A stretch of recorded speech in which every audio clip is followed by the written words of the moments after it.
Madam President. The senator from Kansas. Thank you, Madam President. Confidence in our elections is vital to self-governance, and voting is a fundamental right. This is something that Democrats and Republicans can agree on. Article 1, Section 4 of the Constitution states that, quote, times, places, and manners, unquote, of congressional elections, quote, shall be prescribed by the states.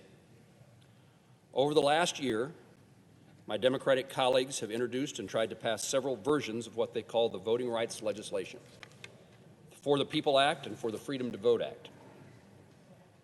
But these wholesome titles seriously are misleading. The bills are partisan power grabs that will give the federal government unprecedented power over our elections and weaken the ability of state legislatures to administer their own election laws. Federalizing election procedure would export traditional state authority to the federal government and defer decisions on how citizens elect their congressional representatives to Congress. This is inherently less responsive and less accountable. This legislation would undermine state legislatures by sending taxpayer dollars to political candidates for the House of Representatives, weaken popular state voter ID laws, and make updating voter rolls to ensure accuracy more difficult. According to a Gallup poll, 80% of Americans support voter ID laws, yet under this legislation, states would be required to accept essentially any document that includes a person's name as a valid form of ID. If you want to dispel the notion that voter fraud occurs in our elections, this is not a good start. One-size-fits-all solutions, that approach that the Democrats are pushing, is completely unfit for Kansas and for the country.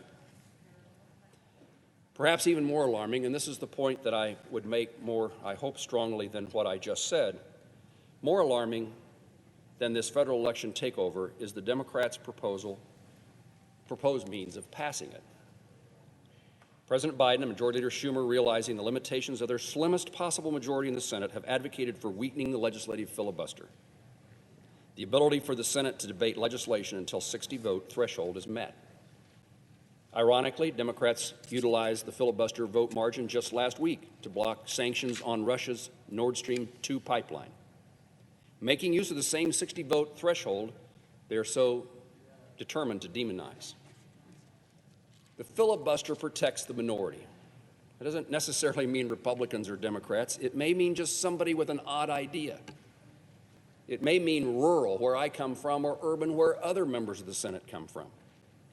It may mean the ability for a member of the Senate to speak on behalf of his or her constituents and advocate for their views.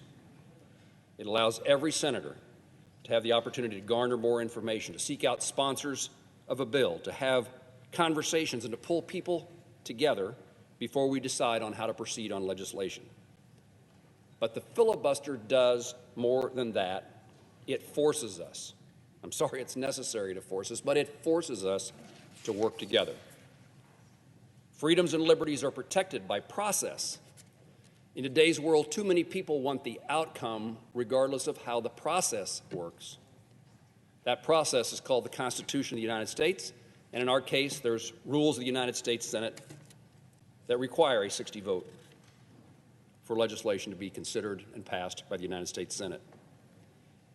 In the circumstances that those are eroded, those process issues, let me highlight that again. It bothers me so much that in so many circumstances, we set aside process because we want an end result. But in doing so, we erode the personal freedoms of Kansans and all Americans, and those freedoms and liberties are diminished as a result. I would tell it's unusual for me to have as many of my colleagues on the floor as there are today while I speak, and in this case, most are Democrats. I would say that if we want to change the United States Senate, and I'm a critic of the way that we do business here, I've never enjoyed serving in the United States Senate in which it worked well. If we wanted to do something that would actually make a difference as compared to change the process by which we consider legislation, how about having committees that actually do their work? How about having hearings and markups and debate? Give me the chance, give all of my colleagues the chance to participate in this democracy developing legislation. But how many times have I voted on things that are garnered, put together, patchwork together, created by the leadership of the Senate or the leadership of the House, or working together a bill that is proposed by the White House? I want to have ownership, and even if I don't get my way, at least I had the opportunity, and it is the committee process that allows us to do that. And instead of fixing something fundamental as the Congress of the United States and having committees that work, we're going to change the process by which we can get to a bill or pass a bill and reduce the role that people who have different ideas play in that outcome. Give me ownership of legislation through a committee process.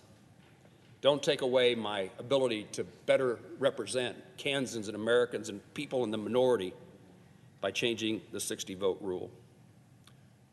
Americans voted for a Congress that is nearly a 50-50 split between the parties in the House and a precisely 50-50 split in the Senate. I don't think Americans voted to give one party free rein to implement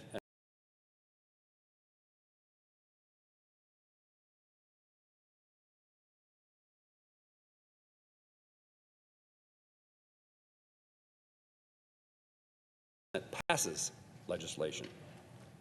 Thankfully, there's a bipartisan opposition to weakening the filibuster.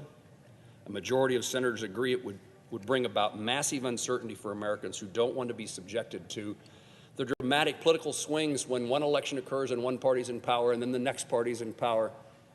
There's so much uncertainty in this world because there was never the consensus to build a 60-vote margin for a piece of legislation. We must have confidence in our elections. It matters. I want everyone who is legally entitled to vote to be able to vote. And I understand that voting is a fundamental right.